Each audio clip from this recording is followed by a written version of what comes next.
Vous voyez par ces œuvres exposées et la participation d'artistes venus d'horizons bien différents, et non seulement de Houille, mais de toute la région parisienne, et certains même de plus loin.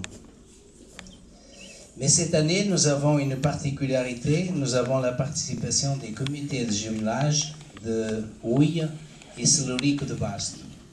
Le comité de jumelage de Houille, il est présent avec un stand et il nous a beaucoup, nous avons travaillé étroitement pour la venue d'une délégation du comité de Celorico de Vasto. Parce que nous trouvions un peu bizarre que Houille et Celorico de Vasto, bon, c'est vrai qu'il y a les activités que le comité de jumelage organise depuis des années, mais je trouvais bizarre que les associations portugaises ne participent pas dans des organisations avec ces deux comités de jumelage. Parce qu'il faudrait peut-être, par le nombre de Portugais résidant à Houille, que ces comités de jumelage qui aujourd'hui ont quand même un bon échange culturel, sportif, etc., pourquoi pas avoir aussi, dans un futur proche, aussi une donnée économique, des échanges plus, peut-être un peu réactifs entre le Celorico de Vasto et Houille, France et Portugal, quoi. Donc cette année, avec la participation du comité de jumelage de Houille, nous aurons une délégation de Celorico de Vasto de 8 personnes. Donc il y a 6 musiciens, il y a le futur responsable du comité de jumelage de Celorico, et il y avait aussi, je ne sais pas pourquoi il n'est pas encore arrivé, comment dirais-je, un stand de produits de la région de Celorico de Vasto. Donc non, je pense pas. Je pense qu'il arrivera demain. Donc, si vous voulez, ces produits, certains de vous les connaissent parce que certains sont allés au Portugal dans des échanges des deux comités. Enfin, moi, je tiens, l'association culturelle des Portugais de Houille, nous remercions les municipalités de Houille par l'appui logistique et les annonceurs sans lesquels, tout à l'heure, Odette va les énumérer, Adelaide, elle va vous énoncer les annonceurs sans lesquels nous ne pourrions pas organiser cette rencontre.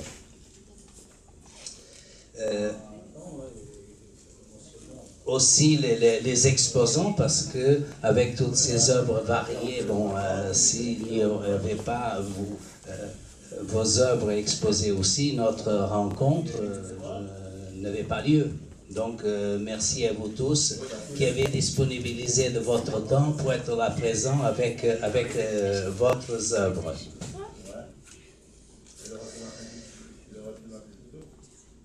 Mais pour nous, la CDP de Houille, vous savez, tout ce que nous voyons ici, nous travaillons tous depuis un an. Tous les membres de la CDP, depuis un an, nous travaillons plusieurs réunions avec le souci de moindres détails, plus une association qui n'a pas beaucoup de moyens, il faut faire beaucoup avec peu, ce qui n'est pas toujours évident, parce qu'il y en a certains qui font soit peu avec beaucoup, nous arrivons à faire beaucoup avec peu. Mais bon, c'est comme ça. Mais pour nous, à CDP de Houille, elle est importante, cette rencontre. Elle est importante pour son ouverture de la communauté portugaise vers les autres communautés, parce que nous savons que dans un monde globalisé, il faut avant tout préserver son identité culturelle, mais préserver son identité culturelle, ça veut dire aussi s'ouvrir aux autres, donner et recevoir, parce que ça c'est important. Et parce que nous savons qu'une communauté qui reste enfermée sur elle-même est une communauté qui meurt peu à peu sans s'en apercevoir. Mais par contre, il est aussi important de défendre ses racines, d'être fier de ses racines, savoir que les autres aussi ont des racines. Et donc, je pense que c'est dans un respect mutuel et des rencontres comme celle-ci que nous pourrons, malgré la globalisation qui est nécessaire, conserver ce que nous sommes. Et ça, c'est important. Donc, merci encore une fois à tous de votre présence. Muito obrigado a todos da vossa presença. Et maintenant, je vais passer la parole à Christophe Gou, maire adjoint à la culture. Il a je ne sais pas combien de casquettes, mais bon, mais c'est vrai, merci à vous tous, et, parce que c'est quand même important ces rencontres que nous organisons. Je ne parle pas que de celles-ci, toutes celles qui sont organisées dans notre ville, parce que les associations, c'est un tissu social, c'est un tissu culturel qu'il faut toujours maintenir, et sans ça, je pense que nous ne serions pas... c'est-à-dire qu'il faut que nous ayons notre place civique dans une société, et pour cela, il faut que notre activité elle soit active dans toutes les circonstances.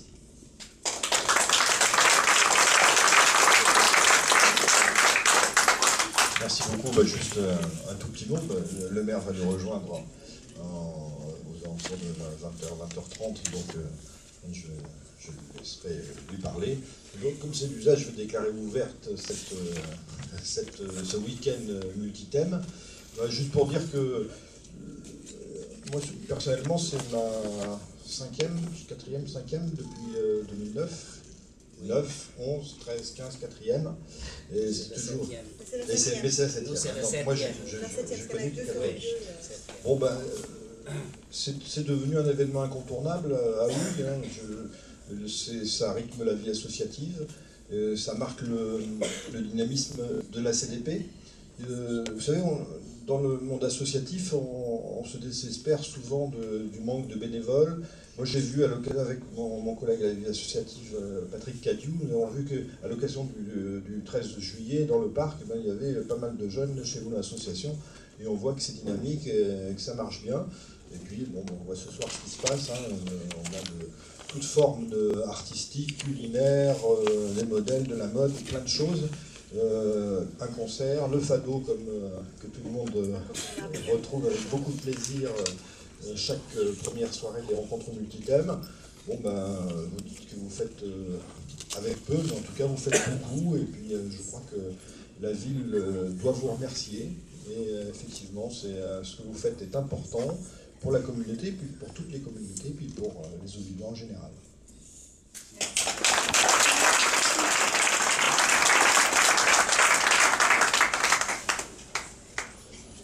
Bonsoir à tous. Avant tout, je vous remercie beaucoup d'être là.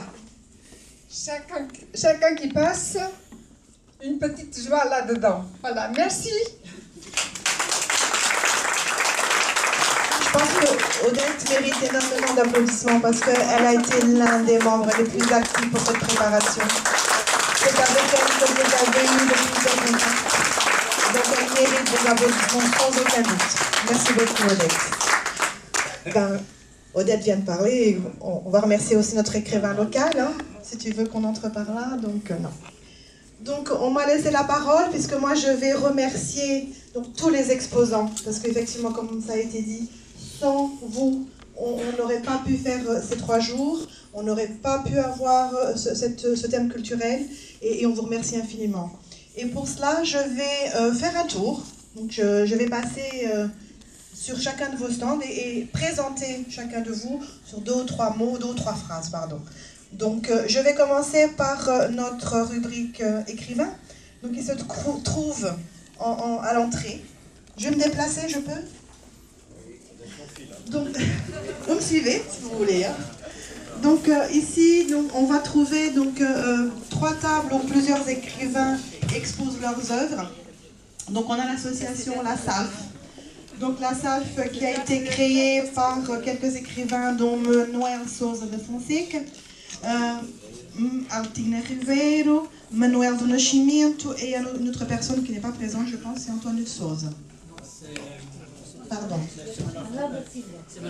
Manuel da Silva, pardon.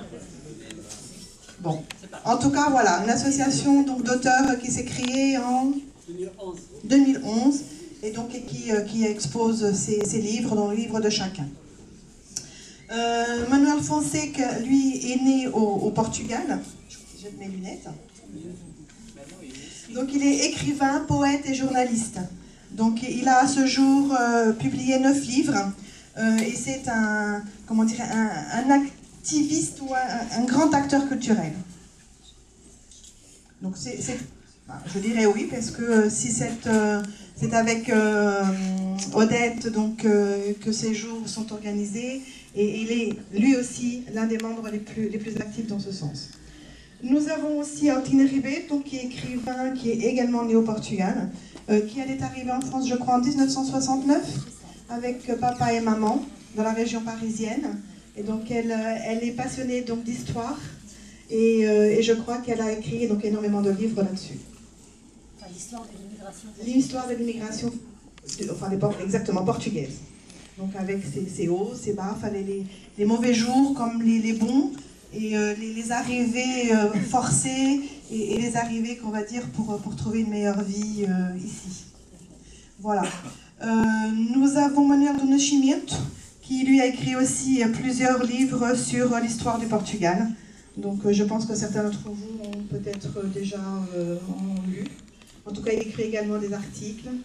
Nous avons ensuite, qui ne fait pas partie de la SAF, Laurinda Cavaco.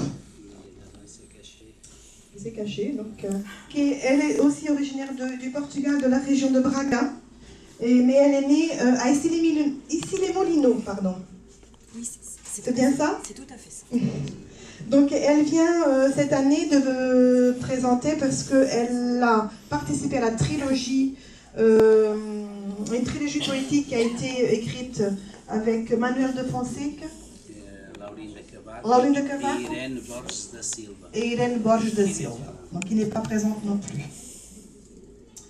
Voilà on va vous remercier parce que c'est très important qu'on puisse nous continuer. Je vais suivre donc avec notre première exposante, qui est Annie de Savis, qui est une personne donc, qui fait partie du comité de jumelage, voilà, qui est artiste bijoutière, on dit. En tout cas, elle est auto-entrepreneur depuis 2010 et elle fabrique des bijoux à la demande, sur mesure et particulièrement, donc effectivement, si vous demandez, ce sont des pièces uniques, bien sûr. Donc elle organise des ateliers au sein du comité de jumelage pour la formation de bijoux et elle les vend pour l'association à l'occasion notamment du marché de Noël. Voilà. Bon, bravo au comité de jumelage, qui est un membre très actif. Nous suivons ensuite avec, juste à côté, donc, le comité de jumelage, parce que comme l'a dit Manuel de Fonseca, donc, ils ont été un acteur important et on a jugé nécessaire que leur présence était nécessaire, était importante. Donc le comité de jumelage de Houille a été créé en 1973, je crois, avec une ville allemande, Friedrichsdorf. Est-ce comme ça? Ouais, c'est correct. Ça a suivi donc avec une ville en Angleterre chez Sam, c'est ça. Et puis avec Schwelcher, donc qui est une ville de Martinique. Et je crois que c'est le dernier, c'est Zurich de Basto, en 2006. Puisque le comité de jumelage va joyeusement et allègrement fêter les 10 ans du jumelage avec Zurich l'année prochaine. Vinho Verde, etc. Voilà. Merci. Nous avons ensuite une personne qui a exposé des meubles extraordinaires, donc c'est Nadège Frouin. Superbe. J'ai été scotchée donc, devant les œuvres qui vous sont présentées. Donc elle est tapissier de formation, elle métamorphose vos vieux sièges abandonnés en œuvres d'art, des œuvres uniques.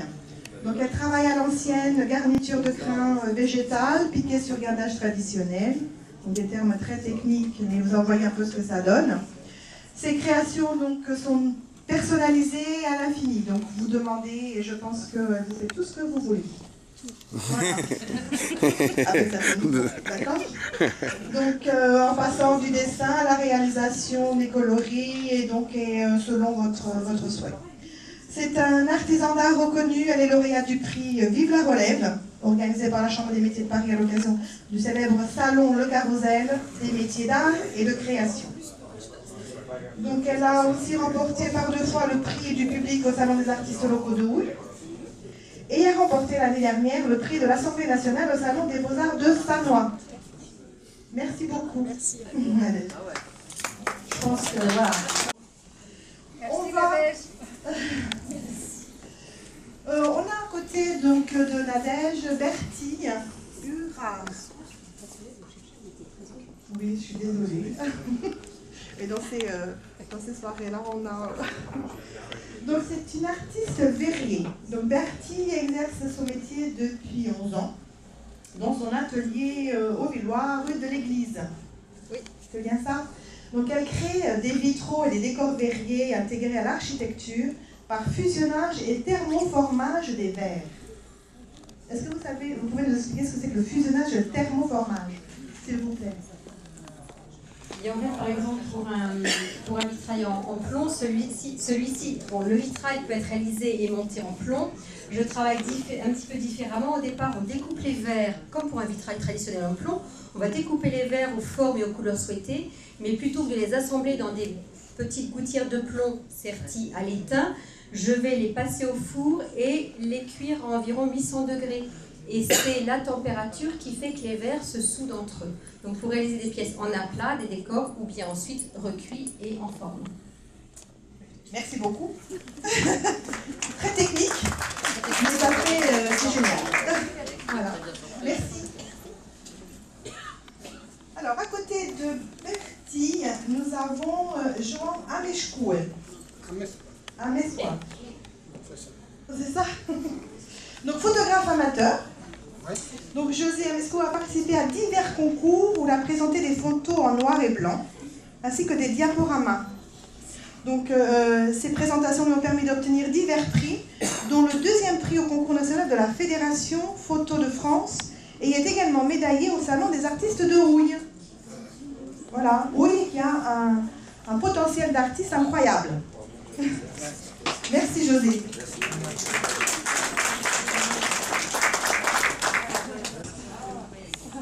Donc Philippine Gonçalves, qui arrive en retard. Alors, Philippine a 2 ans, donc elle est comptable, et ses loisirs, donc, c'est les travaux manuels. Voilà. Donc, elle est passionnée par le crochet, la broderie, le point-croix, et donc elle prend depuis 3 ans des cours de dessin, donc à la JAC, l'Association des jeunes artistes de Sommeil. Voilà. N'est-ce pas? Merci. Alors, je profite, du coup, pour présenter sa fille, Nélia Gonçalves. Oui?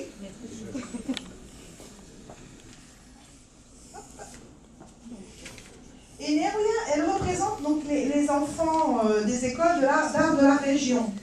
Donc Nélia, elle prend des cours à la JAC, donc à Cormeilles. Ça fait déjà 2 ans. C'est ça? Et aujourd'hui, elle présente 2 de ses œuvres. Donc elle est aussi passionnée que sa maman, Philippine, que je vous ai présentée préalablement. À côté de Nélia, donc il y a une autre jeune fille, donc elle a 7 ans. C'est Louane Robert, qui n'est pas là, je pense. Non, Louane n'est pas venue. Non, elle n'est pas là. C'est l'anniversaire de ce soir aussi. Bon, mais alors... défilé dimanche prochain. Donc Louane, donc elle a 7 ans, donc elle fait partie de l'atelier 12 de Houille. Et donc, et elle présente ici également une de ses œuvres. Merci beaucoup, Merci. Donc c'est José Auguste Piedad. Donc il est de la région de... Vous êtes de quelle région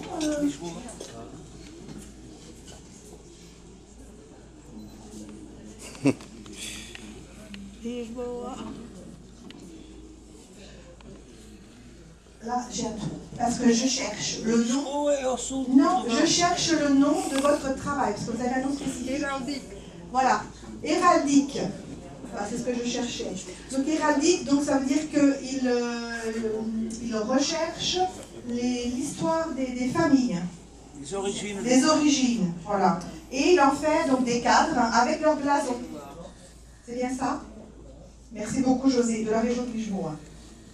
En tout cas, si vous lui demandez, je pense que vous pouvez lui demander un cadre avec le nom de votre famille. Je ne sais pas s'il trouvera le blason, mais pourquoi pas. Voilà, il est capable de vous le faire instantanément. Merci beaucoup José. Alors, on va continuer donc avec Michel Lefebvre. Donc Michel Lefebvre, lorsque je lui ai demandé de se décrire en quelques lignes, bien, il m'a fait une superbe lettre que je ne vais pas vous lire parce que ce serait long, mais elle était extraordinaire. Donc, mais juste un petit peu. Donc Michel dit qu'entre l'âge de 5 à 10 ans, puisqu'il était bloqué à la maison, donc problème de santé, sa maman l'a initié au tricot, à la broderie et à la couture. Voilà, c'était pas le petit, c'était un petit garçon. Et donc, depuis lors, il continue de s'intéresser, de se passionner pour le tricot, la broderie et la couture. Donc, il est vice-président, il a été vice-président de la maison de loisirs et de la culture à Taverny. Était toujours? Non. Non, il était. Donc, à Taverny, donc, il y a rencontré donc, une dentelière, une personne qui travaillait la dentelle.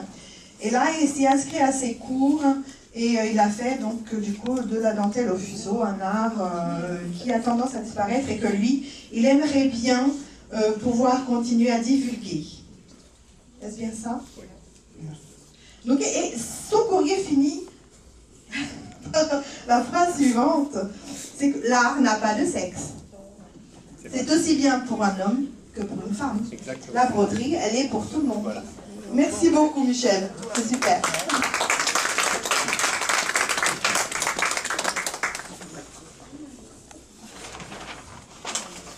Alors on suit ensuite avec Olivia Zend, qui donc est observatrice et curieuse de tout.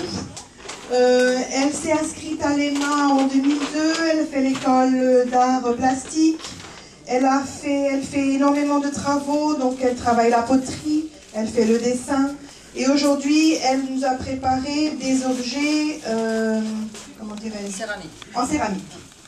Voilà. Donc elle expose énormément dans la région. Elle adore la texture, elle adore toucher la terre, les objets, et donc c'est pour ça qu'elle est essentiellement dédiée à tout ce qui est poterie, céramique, etc. Sculpture, il y a eu plein de choses, donc elle a énormément de domaines et énormément d'expositions.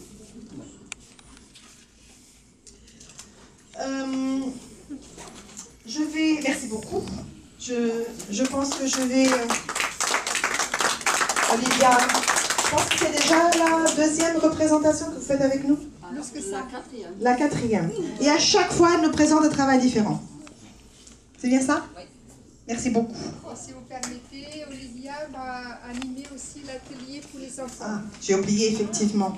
Donc, il va y avoir un atelier donc, pendant ces 2 jours où les enfants pourront venir eux aussi malaxer la terre et travailler. Donc, si vous avez des enfants, si vous connaissez des personnes qui veulent venir essayer à cet art, eh bien, ils sont les bienvenus parce qu'Olivia sera là pour les initier. Voilà. Aussi, excusez-moi, Ah. Michel aussi, veuillez aussi sur place. Ah, bah Michel aussi. Bon, bah, je suis désolée, j'ai oublié. Je savais. Donc, c'est génial parce qu'on ne reste pas, c'est une expression où on ne reste pas figé. On essaie de faire participer tout le monde, et la faire participer les enfants, c'est intéressant et c'est important, puisque c'est eux qui, dans le futur, seront nos futurs potiers, nos futurs peintres, nos futurs denteliers, voilà. Merci beaucoup. Merci. Et puis, on a ici, à côté d'Olivia, donc notre grande participante, qui ne manque pas un de nos multithèmes, bien sûr, c'est Odette. Donc Odette, qui est un pilier important, comme je vous l'ai déjà dit, donc elle dévoile ici certaines de ses dernières œuvres. Donc elle est inscrite à la Maison des artistes de France, elle exerce en semi-professionnel et expose tout son travail depuis 1984, en Houille, dans la région, etc., en France en tout cas, et même au Portugal. Voilà. Merci beaucoup, Odette. Merci infiniment. Alors, on continue donc avec une autre présentation, donc qui est la présentation de Preciosa Correia. Donc, je ne sais pas si vous avez déjà fait un tour. En tout cas, on a ici quelque chose d'extra. Donc, où Preciosa récupère, remodèle, retransforme, donne vie à des objets neufs, anciens, et c'est une réussite totale. Donc, elle fait ce qu'on appelle la patine sur meuble ou sur des objets décoratifs. Donc, ça fait 4 ans. Elle est inscrite, elle a fait ses classes à la MJC de Montesson.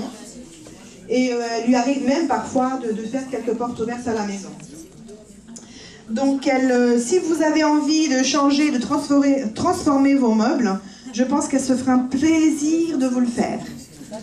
Voilà. Merci beaucoup, Preciosa. C'est génial. Voilà.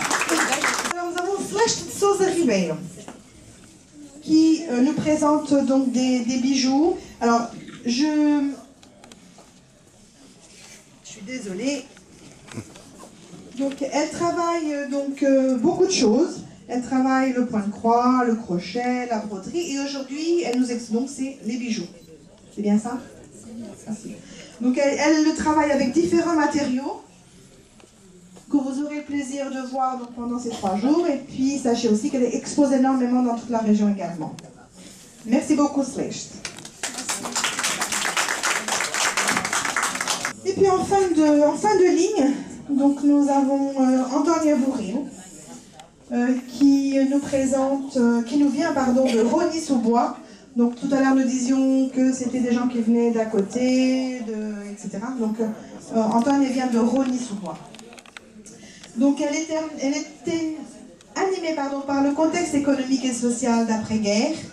Et dès son plus jeune âge, elle s'est mise à récupérer, à transformer des choses qu'elle récupère sur les chutes de textiles pour pouvoir laisser libre cours à son imagination. Et elle exprime ainsi son besoin de concevoir des objets, des vêtements dans le milieu du textile. Aujourd'hui, elle présente l'une de ses passions, donc alliée à la couture et le tricot, de la récupération. Donc, ce sont que des vieux tissus qu'elle a récupérés, qu'elle a taillés en bande, et à partir de là, elle va tisser tous les objets qui vous sont présentés. Il y a des sacs, il y a des... enfin voilà, c'est des petites choses super qui doivent demander énormément de temps également. C'est incroyable. Merci beaucoup, Antonia. Alors, on ne va pas oublier les personnes qui ont exposé dans le centre de la salle. Donc, si vous vous retournez, il nous vient, lui, de Port-Marly. Claude? Oui. C'est bien, je suis là. De l'autre côté. Juste en face. Donc Claude vient de Port-Marly et il restaure des petites voitures anciennes. Donc dont il fait... Non, il restaurait des voitures anciennes véritables, des modèles exactement. Et aujourd'hui, puisqu'il a cessé son activité, eh bien, il fait des maquettes. Voilà. Et ça... Ben voilà. Il a tout dit. C'est boîte à conserve. Mais écoutez, essayez de deviner la boîte à conserve, en tout cas c'est super vraiment bien fait. Merci beaucoup Claude, c'est super. Voilà. Et on se retourne un petit peu, donc nous avons ensuite ici Laurence Goudot. Laurence qui a la passion de la terre. Et pour la décrire, je ne peux que vous citer les quelques mots qu'elle m'a envoyés. J'aime la richesse expressive et sensuelle de la terre. Mes sculptures suggèrent la féminité et l'émotion. Sans croquis, mes mains sont guidées par une sensation, une émotion, et les formes s'imposent à moi. Elle partage sa passion en exposant ses œuvres dans toute la région où elle obtient de nombreux prix. Laurence, je vous remercie beaucoup. Voilà, je pense que nous avons fait le tour de tous ces... Nous allons entendre un morceau de guitare, ma guitarade.